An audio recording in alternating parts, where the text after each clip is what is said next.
Assalamualaikum warahmatullahi wabarakatuh. Untuk mata kuliah farmasi fisika kita lanjutkan lagi. Materi kali ini adalah materi tentang suspensi.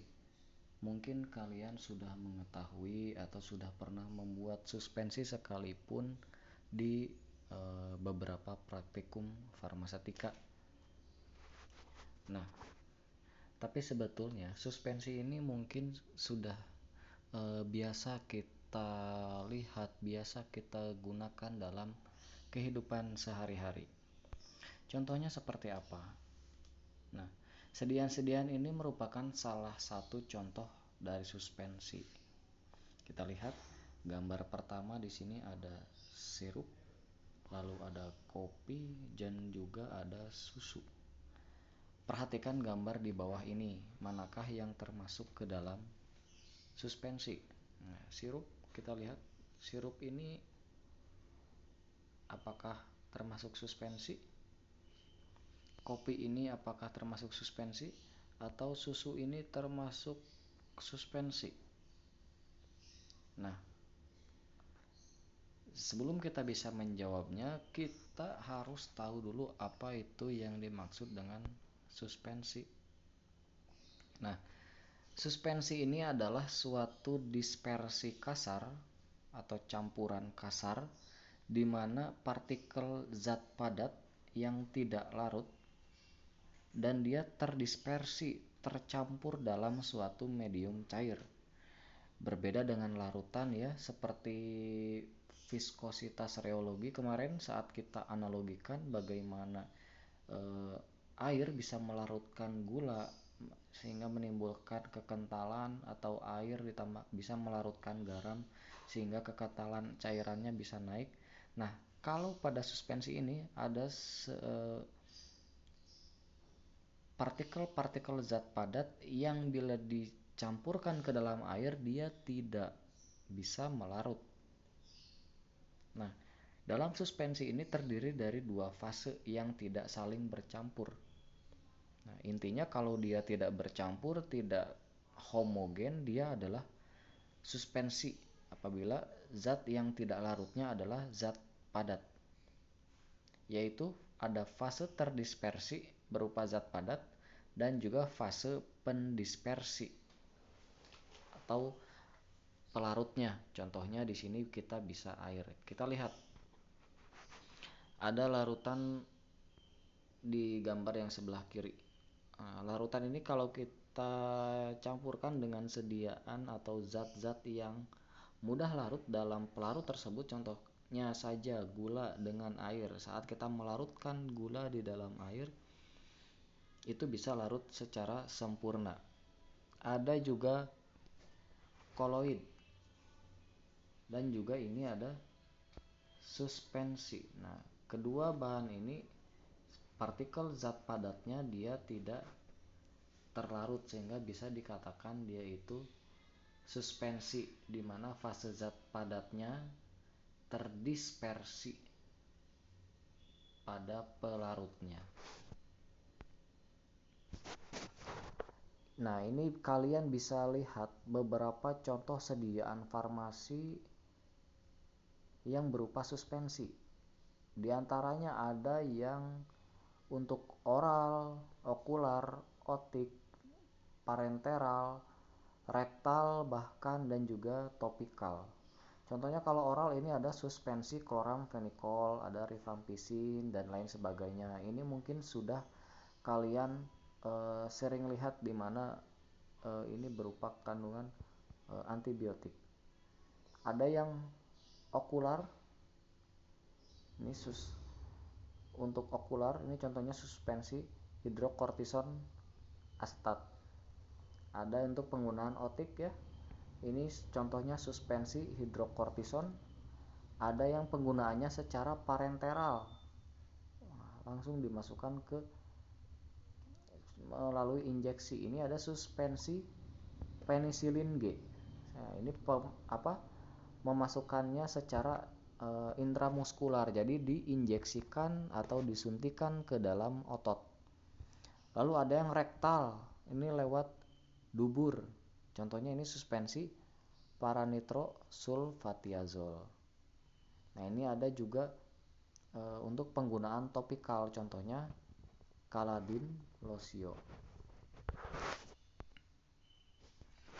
Nah, kenapa sediaan-sediaan tadi ada yang untuk penggunaan oral, rektal, topikal, parenteral gitu, macam-macam ya. Ini dibuat karena zat aktifnya tidak bisa larut dalam pelarutnya. Nah, sehingga diformulasi sedemikian rupa sehingga zat aktif tersebut berada dalam satu sediaan yang stabil gitu, sehingga bisa diaplikasikan sebagai sediaan farmasi. Nah, untuk memenuhi suspensi yang baik itu ada kriteria-kriteria khususnya. Nah, yang pertama, si suspensi ini zat padatnya tidak boleh mengendap. Dia tidak boleh mengendap. Nah, bagaimana bila nanti terjadi pengendapan? Kan biasanya kalau ada zat-zat padat itu pasti terjadi pengendapan. Kalau zat padat di dalam cairan itu dia pasti akan lama-lama akan mengendap. Nah, bila dia mengendap, dia harus mudah terdispersi. Artinya dia harus mudah tersebar di cairan pendispersinya itu. Jadi mudah terdispersi. Dengan cara apa? Dengan cara pengocokan. Selanjutnya, dia harus mudah dituang dari botol. Saat ada zat-zat padat yang terdispersi ke dalam larutan, biasanya itu akan meningkatkan kekentalan dari cairan tersebut sehingga akan mempersulit penuangan zat tersebut dari botol. Nah, sehingga harus dimodifikasi sedemikian rupa sehingga suspensi tersebut mudah dituang dari botol. Lalu selanjutnya mudah mengalir melewati jarum suntik. Nah, kita tahu kalau partikel-partikel padat itu kalau melewati suatu media berupa tabung ya, kita ibaratkan jarum suntik adalah tabung dengan ukuran yang sangat kecil. Nah, apabila partikelnya itu terlalu besar, nah saat kita menginjeksikan itu akan sangat sulit sekali si injeksi itu ditekan menggunakan jari, sehingga harus dimodifikasi sedemikian rupa sehingga partikel padat itu bisa melewati jarum suntik supaya memudahkan dalam proses pemberiannya. Lalu kalau untuk penggunaan topikal, dia harus dapat tersebar baik di permukaan kulit. Dia harus mudah tersebar, jadi saat dioleskan itu tidak langsung menempel di bagian yang dituangkan. Jadi saat diusap-usap, disebarkan di area yang memerlukan, itu si zat aktifnya atau partikel padatnya bisa mudah menyebar saat diusap-usapkan. Selanjutnya juga tidak boleh mudah bergerak sehingga gampang hilang. Artinya saat partikel padat itu digerakkan atau juga ditiup, itu mudah bergerak sehingga gampang hilang. Atau misalkan masanya itu terlalu hablur, artinya saat kita meniupkan dengan napas, dia bisa langsung berterbangan si partikel zatnya itu. Lalu juga dapat kering dengan cepat dan membentuk lapisan pelindung yang elastis ini kalau pada penggunaan topikal dan injeksi. Nah, kalau yang topikal ini harus bisa dapat kering dengan cepat. Kalau pada yang sediaan injeksi atau parenteral dengan membentuk lapisan pelindung yang elastis. Nah, keuntungan suspensi ini apa sih dalam sediaan farmasi? Yang pertama, kalau pada suspensi oral dia memudahkan pengguna yang mengalami kesulitan menelan. Misalkan pada pengguna lansia atau pada anak-anak, misalkan untuk pengobatan yang membutuhkan chloramphenicol, itu kita bisa menyiasatinya dengan penggunaan modifikasi menjadi suspensi yang biasanya berupa tablet, kita ubah menjadi suspensi karena sifat-sifat kelarutan dari partikel zat tersebut itu sangat sukar larut sehingga dibuat suspensi. Lalu dengan merubah rasa yang tidak enak, ini bisa ditutupi dengan penggunaan suspensi dari obatnya atau dari turunan obat tersebut. Contohnya di sini adalah chloramphenicol palmitate. Itu kalau chloramphenicol yang biasa itu rasanya sangat pahit, sehingga kita bisa menggunakan turunan dari chloramphenicol yaitu chloramphenicol palmitate sehingga rasanya tidak terlalu pahit, yang mana ini bisa digunakan dalam sediaan suspensi. Selanjutnya, kalau suspensi dia lebih stabil dibandingkan larutan. Kalau larutan kita tahu sendiri bahwa larutan itu mungkin lebih digemari oleh mikroorganisme karena sebagian besar atau bahkan seluruhnya adalah cairan. Lalu juga karena kestabilan dari zat-zat padatnya itu sendiri, biasanya zat-zat yang terlarut itu menyebabkan oksidasi yang berlebih dibandingkan suspensi kalau pada larutan. Lalu cairan yang mengandung bahan tidak larut memberikan keuntungan baik untuk pemakaian dalam maupun untuk pemakaian luar, untuk aksi perlindungan dan juga aksi perpanjangan. Kalau untuk aksi perlindungan ini kalau pada sediaan lotion itu untuk aksi perlindungannya dia lebih mudah merata kalau suspensi dibandingkan yang larutan atau cair. Kalau yang cair itu biasanya dia akan mudah jatuh, sedangkan kalau yang untuk aksi perlindungan kalau berupa suspensi dia akan lebih lama menempel pada permukaan kulit. Sedangkan untuk aksi diperpanjang, kita tahu kalau sediaan yang berupa cairan itu akan sangat mudah diabsorpsi secara zat aktifnya secara keseluruhan. Sedangkan kalau yang berupa zat padat dalam hal ini terdispersi menjadi suspensi, nah pelepasan zat aktifnya itu akan sangat lama atau bahkan dia tidak berubah bentuknya, masih dalam bentuk partikel padatnya, sehingga pelepasan zat aktifnya itu akan sangat lama dibandingkan kalau injeksinya adalah larutan gitu, bukan suspensi. Sehingga kalau suspensi itu memperpanjang masa aktif obat di dalam pembuluh darah. Nah, lalu kerugian suspensi. Yang pertama, formulasi dalam pencampuran ini di mana terdapat pengaruh gaya gravitasi sehingga mudah terjadi sedimentasi atau pengendapan, sehingga nanti tidak terjadi keseragaman bobot dan dosis dari obatnya. Jadi dia itu lebih cepat mengendap karena ada partikel padatnya di dalam cairan sehingga dia lebih mudah terjadi pengendapan. Nah, kalau terjadi sedimentasi atau pengendapan yang kompak, artinya dia akan menetap di bagian dasar wadah.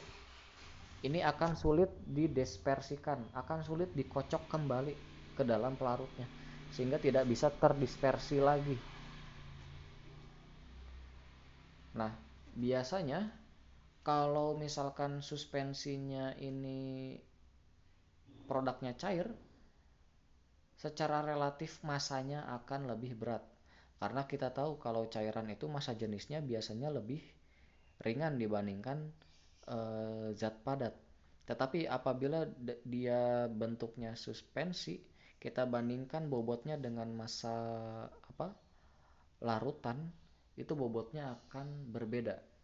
Contoh sirup sebanyak 60 mili dibandingkan dengan suspensi sebanyak 60 mili, itu pasti masanya atau bobotnya akan berbeda walaupun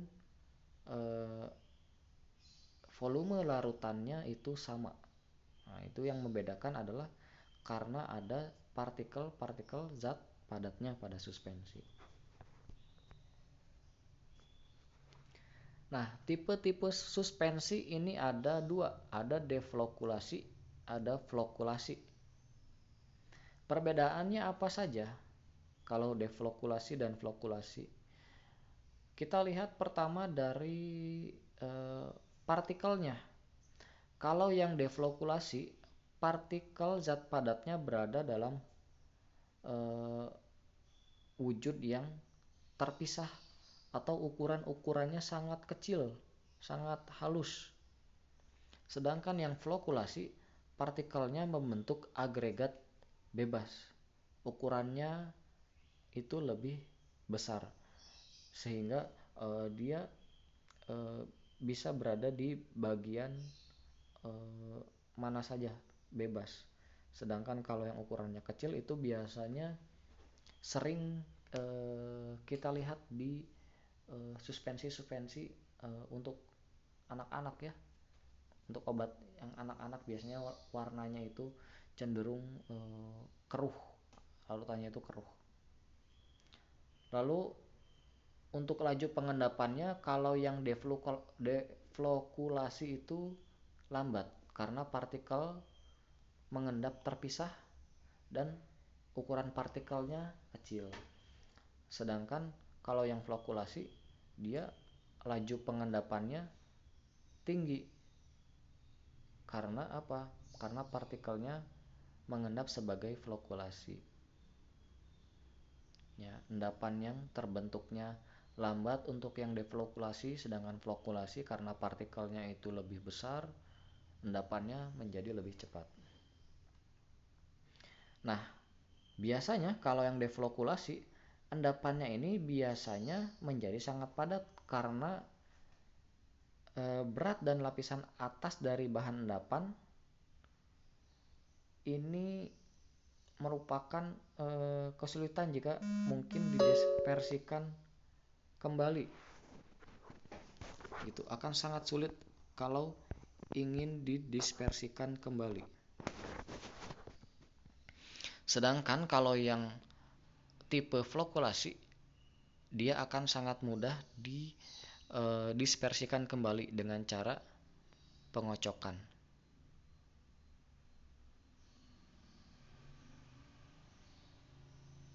Nah, ini contoh gambarnya bagaimana yang deflokulasi dan juga yang flokulasi. Lihat, kalau yang deflokulasi dia akan tertata rapi dan saling mengisi antar ruang partikelnya ini sehingga akan saling berikatan satu sama lain, dan ketika akan didispersikan kembali dia akan sangat susah. Nah, berbeda dengan yang flokulasi, dia partikelnya memiliki jarak antar partikel sehingga saat didispersikan dengan cara pengocokan dia lebih mudah terdispersi. Nah, sifat antarmuka partikel tersuspensi ini juga akan kita bahas.